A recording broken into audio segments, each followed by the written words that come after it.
예, 오늘 굵직한 이슈를 짚어보는 집중 분석 시간에는 정부의 9.13 대책 후수치로 청약제도 개편안이 나왔었는데요. 이 중에 신혼부부의 자격 기준을 상당히 좀 강화하는 내용이 포함이 되어 있습니다. 그래서 이 특별 공급 청약 자격에서 제외된 신혼부부들의 불만이 요즘 터져나오고 있어서 이게 좀 적절한 건지 무슨 문제는 없는 건지 있다면 어떻게 해결하는 게 좋을지 좀 살펴보도록 하겠습니다. 오늘 도움 말씀에서 두 분 모셨습니다. 명지대 권대중 교수 나오셨고요. 생활경제연구소 김방희 소장 나오셨습니다. 두 분 어서 오십시오. 네, 안녕하세요. 일단 소장님. 네. 특별공급해서 이 특별공급이라는 게 뭔지 한번 좀 설명을 좀 해주셨으면 특별히 좋겠어요. 공급하는 겁니다. 일반 청약 대상자와 경쟁하지 않고 어떤 정책적 목표를 가지고 특정 계층에 따로 그분들끼리만 경쟁하게 만드는 거거든요. 그러니까 아무래도 경쟁률이 청약 경쟁률이 떨어지겠죠. 그러네요. 예를 들어서 신혼부부, 다자녀, 서민들 이런 분들한테 주거 마련 지원 정책에서 이제 나온 거고요. 예를 들어서 신혼부부를 예로 들어본다면 여기는 아무래도 무주택 기간이라든가 부양가족 수가 적으니까 그렇죠. 일반 경쟁을 하게 되면 청약 당첨 확률이 많이 떨어지잖아요. 점수가 낮으니까. 그렇죠. 그래서 그럼 출산 혹은 이제 결혼을 지원하기 위해서 따로 이들만의 리그를 만들어주는 게 특별 공급이다 이렇게 생각하시면 되겠습니다. 그럼 이 특별 공급이 전체 이를테면은 분양 그 세대 중에서 뭐 대략 비율이 정해져 있습니까? 네, 그렇게 이제 정해서 특정한 계층의 경우에는 이제 따로 경쟁을 시키는데 예를 들어서 신혼부부는 이번에 알아보니까 보통 수백 대 1 정도 평균적으로 하는 청약 경쟁률이 거의 한 자리 숫자로 떨어지니까 상당히 그 당첨 확률이 높아진다고 봐야 되겠죠. 그러게요. 예. 물론 이제 다 해주는 건 아니고 이 조건들이 있었습니다. 이게 이제 이번에 조건이 바뀌면서 논란이 되고 있는 것이죠. 알겠습니다. 그러면은 사실 이번에 9.13 대책의 골자 또 그 이후에 나온 후속 조치의 골자는 제도의 맹점을 악용을 해서 이득을 그러니까 투기를 하려는 사람들을 막겠다 이거 아니었습니까? 근데 여기에 신혼부부 특별공급 대책이 들어간 이유가 궁금하네요. 이게 이제 그 9.13 대책 후속 대책으로 나온 그 9.21 대책에서 공급하는 주택의 75%를 무주택자한테 공급하게 돼 있습니다. 그렇죠. 다시 말하면 통을 두 개 만든 거예요. 하나는 무주택자들 75%끼리 경쟁하게 해서 해주고 거기서 떨어지는 사람은 다시 25%또 응시할 수 있습니다. 두 번째 통에는 25%를 무주택자와 1주택자가 경쟁하게 돼 있어요. 그러니까 주택이 있으면 일단 뭐 공급하기 어려워졌죠. 근데 이 무주택자의 상당수가 또 신혼부부일 수 있잖아요. 그렇죠. 예, 신혼부부는 공공은 30%, 15%에서 30% 늘렸고 또 민간은 또 10%에서 20% 늘렸습니다. 그래서 10%, 20%는 20%, 30%는 신혼부부에게 우선 분양하는 겁니다. 특별 분양으로. 그 특별 분양하는데 이제 문제가 뭐냐면 청와대 게시판에도 지금 난리가 났는데 주택을 소유한 경험이 있으면 일단 안 됩니다. 그리고 이제 원래 5년 이내에 그 신혼부부여야 되는데 이걸 7년 늘렸어요. 이게 두 가지 장단점이 있습니다. 늘려서 신혼부부가 집이 없는 사람은 혜택을 봐요. 그렇죠. 근데 7년 동안에 집이 있었던 2년 동안에 또 집이 있었던 난 불이익도 더 못 받아 또. 그러네요. 양면성이 있는 거예요. 그러면서도 이제 자녀가 있을 경우에는 혜택을 못 받던 게 자녀가 없어도 그 분양을 받을 수 있게 해놨는데 이게 2순위가 됩니다. 청약 경쟁에서. 이렇게 이제 특별 공급을 하는 이유 중에 첫 번째 이유는 주택 공급을 하면서 무주택자에게 생활 안정을 꾀하기 위한 정부의 대책이고요. 그렇죠. 두 번째는 이제 주택이 있는 사람이 이 주택을 분양받게 되면 투기의 그 조장이나 또는 투기로 이용할 수가 있죠. 다시 말하면 내가 주택을 얼른 팔고 분양을 받잖아요, 이게. 신혼부부들도 그렇죠. 그래서 분양가 차익을 로또 분양처럼 분양가 차익을 받을 수 있기 때문에 애당초 7년 이내에 주택을 가진 사람은 배제해 버린 겁니다, 이게 지금. 근데 사실은 그게 문제예요. 신혼부부의 특별 공급 자격 기준을 강화한 셈인데요. 한 번이라도 그렇죠. 가졌던 사람은 제외한 이유가 이제 얌체족이라는 표현을 정부에서 썼어요. 그러니까 시세 차익 신혼부부지만 이게 특혜를 준 거 아니겠습니까? 다 누린 다음에 다시 사서 그것도 이제 경쟁률이 낮은 데서 특혜를 받는 건 곤란하다. 이런 얌체족을 방지하기 위해서 이번에 이 신혼부부 특별 공급 자격 요건을 강화했다 이렇게 표현한 거죠. 그러면 기존의 신혼부부들은 작은 평수든 지방이든 간에 뭐 빌라든 이런 거든 간에 그 5년 안에 뭐 일단 7년이라고 늘었다고 말씀하셨지만 예전에 이제 5년이었으니까 그 5년 안에 집이 한 채가 있었더라도 상관이 없었다. 그 조건을 잠깐 대상에. 말씀드리면 과거에는 이제 국민주택 규모라고 하는 85제곱미터 이하의 경우에 분양임대주택 중에서 혼인기간 7년 이내에 주민등록부 상의 세대주나 세대원이 무주택자, 그 기준에 무주택자면 되는 거예요. 팔았어도. 그런데 이제 이번에 바뀐 게 이제 혼인 신고일 이후에 집을 가져본 적이 없어야 된다. 그러니까 결혼 이후에 하여간 집을 가진 사람은 아예 이제 배제된다 이 말씀이시죠? 그렇습니다. 그게 이제 논란이 되는 거죠. 그러면 이게 소급적인 거잖아요, 이를테면은. 그렇죠, 무주택자. 이력을 따지는 거예요. 그러니까요. 그렇죠. 네, 네. 그러면 이 소급 적용은 조금 형평성 논란이나 좀 문제 소지가 좀 있는 거 아닙니까? 문제 소지가 있는 게 뭐냐면요. 결혼을 하면서 사실은 그 모두 다가 월세나 전세로 산다는 전제가 깔려야 되거든요, 이거는. 그렇죠. 그러나 사실은 이제 그 이사 가는 게 불편하거나 해서 수도권 지역의 미분양 주택이나 서울 시내 외곽 지역에 뭐 아주 소형의 다세대 주택을 사서 신혼 살림을 시작한 사람들은 상당한 불이익을 당할 수가 있어요. 지금 정부는 이제 주택을 팔고 매매 차익이나 이 분양가 차익 때문에 들어오는 사람들을 방지하겠다고 했지만 사실은 더 억울한 사람들이 더 많은 거죠. 근데 사실 뭐 그런 얘기도 하더군요. 아까 국민청원 게시판 우리 소장님도 말씀하셨었는데 거기에 그 글 올린 분들 얘기를 들어보면 정부 말만 믿고 집을 팔았는데 이제 와서 이런 식으로 소급 적용을 하면 나보고 계속 뭐 전세만 살라는 얘기냐 뭐 이런 식의 글을 올린 분들이 있다고 그랬는데 정부 말만 믿고 집을 팔았는데라는 이 표현에 뭘 얘기하는 겁니까? 신혼부부 희망주택처럼 집이 없는 사람이 우선 분양하는 것 때문에 집을 업계에서 이제 무주택자를 만들어 놨더니 이제 집을 가지고 이력을 따져서 안 되게 하더라 이 얘기거든요. 그럼 결국 소급 적용 관련된 문제가 되는 거군요. 이력을 따지는 거죠. 그러니까 그러니까요. 소유를 했던 이력 자체를 문제 삼는 거니까 논란의 여지는 분명히 있는 것 같아요. 다만 이제 정부로서도 고심했던 대목은 그러면 이게 이제 악용돼서 자꾸 그러니까요. 얌체처럼 그러니까 특혜를 여러 차례 받을 수 있게 한 거는 문제가 있었던 게 아니냐 과거. 그래서 이번에 그 특혜를 한 번만 받을 수 있게 하겠다는 거니까 그러니까 정부도 고심은 될 것 같아요. 아니요, 정부는 제 생각에 좀 더 고민했어야 됩니다. 그렇죠. 무슨 얘기냐면 네. 이제 주택 시장이 어려웠을 때 정부가 그 60제곱미터 이하의 주택을 구입하거나 또는 서울 수도권 지역에 3억 원 이하의 주택을 구입할 때는 주택 수에 들어가지도 않고 종합부동산세도 합산하지 네. 않았습니다. 금년도 말까지입니다. 그게. 맞아요. 예. 예, 지방 같은 경우는 이제 1억 원 이하입니다. 이렇게 일정 면적이나 금액을 따졌다면은 좀 이런 논란이 없을 수도 있어요. 왜 신혼부부가 처음부터 뭐 9억 원 이상의 고가 주택을 구입했다든지 뭐 6억 원 이상의 주택을 구입했다든지 뭐 아니면 뭐 서울에 주택을 두 채 구입했다 이런 거 없거든요. 그러면은 이번에 지금 현재 입법 예고 기간 중인 거잖아요. 네, 그게 이제 10월 12일 날 고시했기 때문에 40일 이후가 지나면 이제 그 수정에서 실행됩니다. 그러면 지금 교수님 말씀대로라면 그런 부분들에 있어서 그 주택의 규모를 작거나 싸거나 지방에 같은 경우 이런 식으로 해서 좀 보완할 수는 그러니까요. 있습니다. 그러니까 입법 예고의 취지가 그런 거고요. 입법 그러니까. 예고라는 거는 네. 어떤 생활과 밀접한 관련이 있는 사안에 대해서 불편을 국민들 의견을 듣는 기관이기 때문에 이런 의견이 충분히 나올 수 있고 이의신청 보완할 수 기간이 나와 있습니다. 그렇습니다. 네.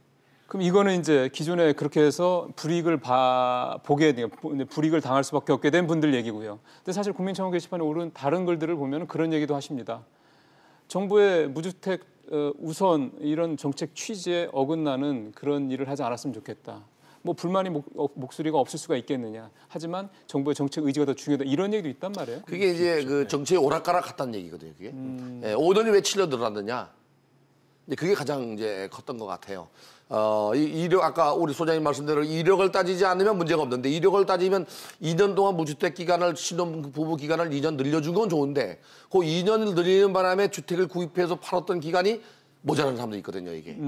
그런 문제 또 뭐 이게 정부가 이제 무주택자나 신혼부부에게 그 출산율을 높이기 위해서 신혼부부 희망타운을 지난해 11월 29일 날 주거복지 로드맵에서 30만 가구를 짓겠다고 했거든요. 이제 그게 일환인데 이렇게 계속 공급하는데도 불구하고 이걸 막아버리면 문제가 되지 않느냐. 이 30만 가구는요, 굉장히 큰 가구입니다, 이게.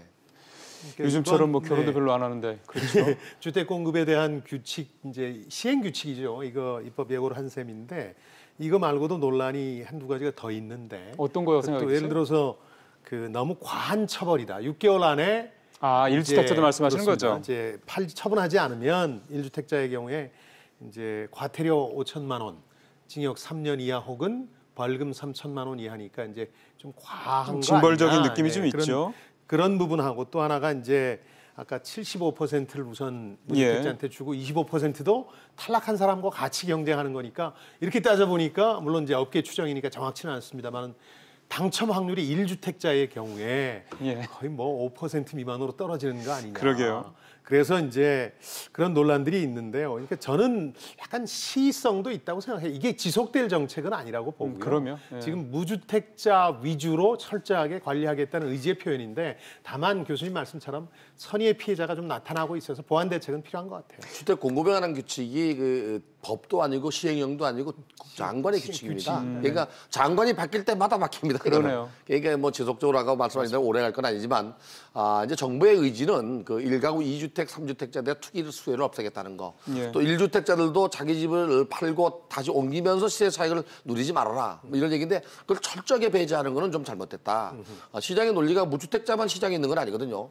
특히 이제 지방 같은 경우는 뭐 지금 현재 미분양도 많고 또 악성 미분양도 있습니다. 지금 9월 말 기준으로 뭐 6만 3천 대가 넘었고. 그러면 이 청약 자격을 강화한 게 지금 전국에 걸쳐 다 적용되는 겁니까? 아니면 뭐 이를테면은 그 신혼부부 희망주택 들어가는 전국은 다 해당됩니다. 아 그래요? 그 신혼부부 희망주택은 서울만 있는 게 수도권만 있는 게 아니고 부산도 그렇죠. 있고 다 있습니다. 아니 그러니까 투기과열지구나 뭐 이를테면 서울과 수도권처럼 그동안 집값이 많이 오른 지역에만 이렇게 한정해서 적용하는 게 아니라 신혼부부 희망주택 특별공고는 다 똑같습니다. 그래요. 근데 지금 어차피 지금 형평성 얘기가 나왔기 때문에 요 얘기 조금만 더 하면은요. 지금 이 신혼부부 같은 경우는 소급 적용을 하게 된 거잖아요. 근데 노부모 그다음에 다자녀도 특별공급의 자격 대상이 되지 않습니까? 네. 이거는 소급 적용을 하지 않고 그냥 그대로 한다고 또 해서요. 이제 그래서 더 논란이 되네요. 되고 있는 예. 건데요.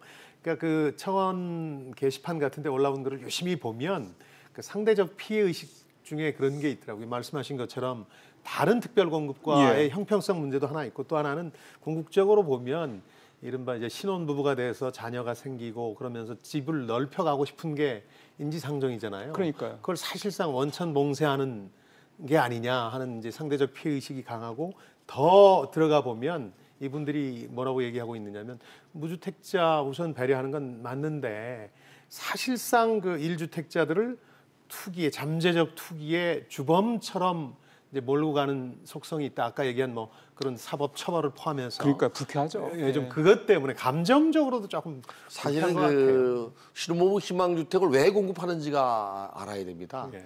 정부가 신혼부부에게 주택을 구입해 주는 것은 이제 출산율을 높이기 위해서. 맞아요. 그래서 사실은 때문에. 정부가 그건 잘못 생각하고 있어요. 전 개인적인 생각입니다만은 신혼부부에게 집을 지어준다고 집을 만들어준다고 하지 않지 않습니다. 사실은 집을 만들어 주는 것보다는 아이를 낳고 양육하는 양육을 책임지는 국가가 돼야 돼요.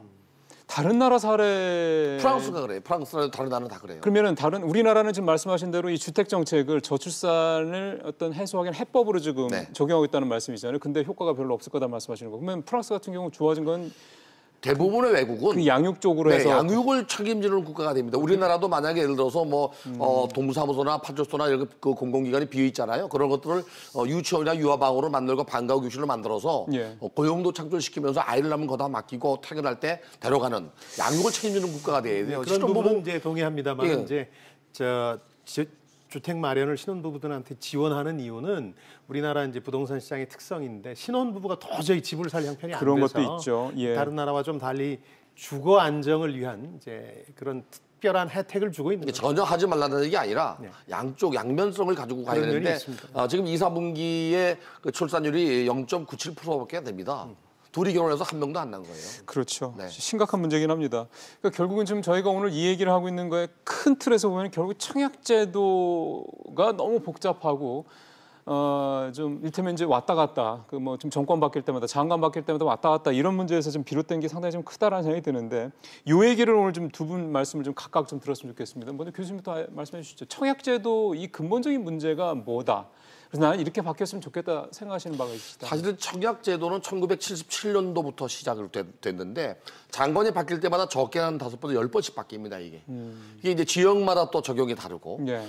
그 이유 중에 하나가 이제 우리나라는 그 주택에 대한 개념이 이형의 개념이 아니고 소유의 개념으로 바뀌면서 그렇죠. 신분 가치가 있어요. 맞아요. 강남에 살면은 뭐 신분이 올라간 것처럼 여기에 너무 엉매이다 보니까 정부도 이걸 규제했다 풀었다 이걸 또 정책에 반영했다가 또 이 경제에 반영했다 이렇게 돼서 이제 이런 문제가 발생하는데 사실은 그 주택 공급도 이제 100%가 넘었거든요. 예. 그래서 정부는 이 주택 공급에 매달릴 게 아니라 물론 가격이 오른다는 그 원인은 분명히 공급이 부족하고 수요가 많은 거거든요.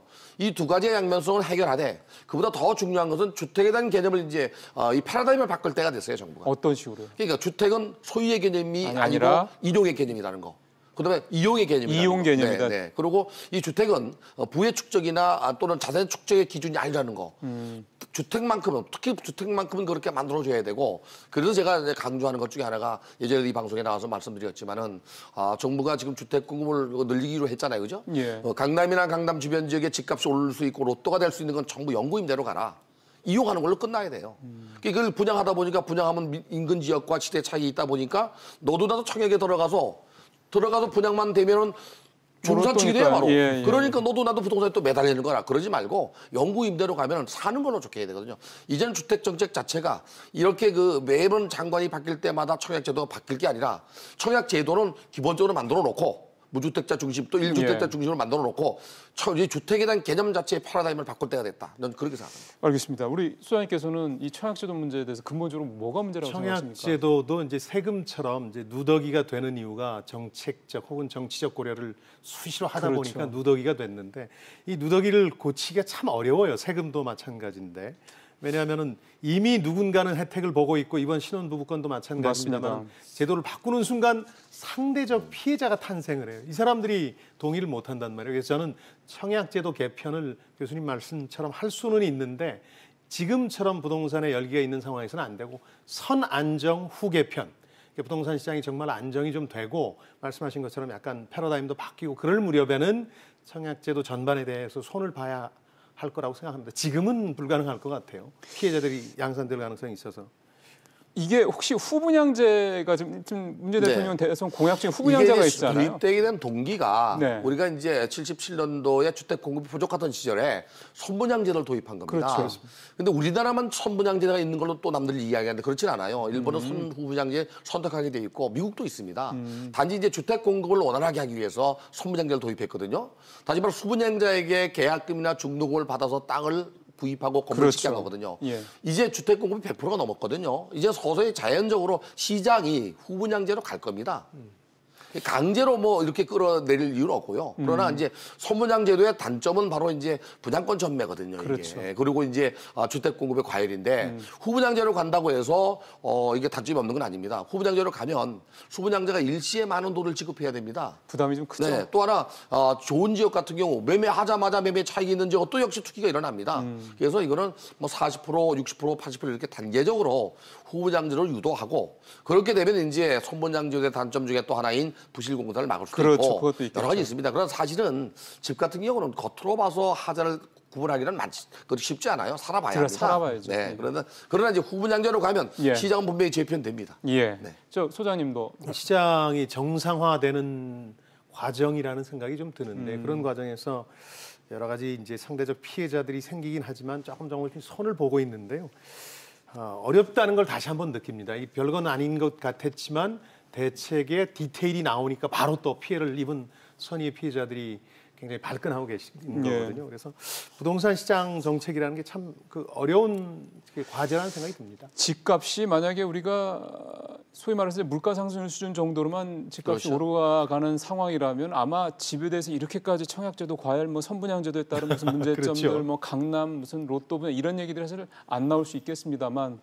이 주기적으로 집값이 이렇게 급등을 하는 상황이 불과 뭐 이번에도 기사가 나왔습니다만 올 들어 분양한 아파트가 평균 5억 원 올랐다는 기사가 나왔다고요. 주말에 보니까. 그런 상황에서 사실은 이런 부분들을 무조건 하지 말라라고 누가 과연 얘기를 할 수 있을지 싶기도 하고요. 나는 손해보기 싫은 게 되는 거죠. 그렇게. 혹은 이득을 보고 싶은 거고. 교수님 말씀하신 대로 집은 축적의 수단이 아니라 축제의 수단이 아니라 네. 주거, 이용의 수단이어야 된다. 이런 문화적인 어떤 패러다임의 전환도 분명히 진짜 필요하다는 생각이 다시 드는군요. 두 분 말씀 잘 들었습니다. 네, 고맙습니다. 안녕히 계십시오.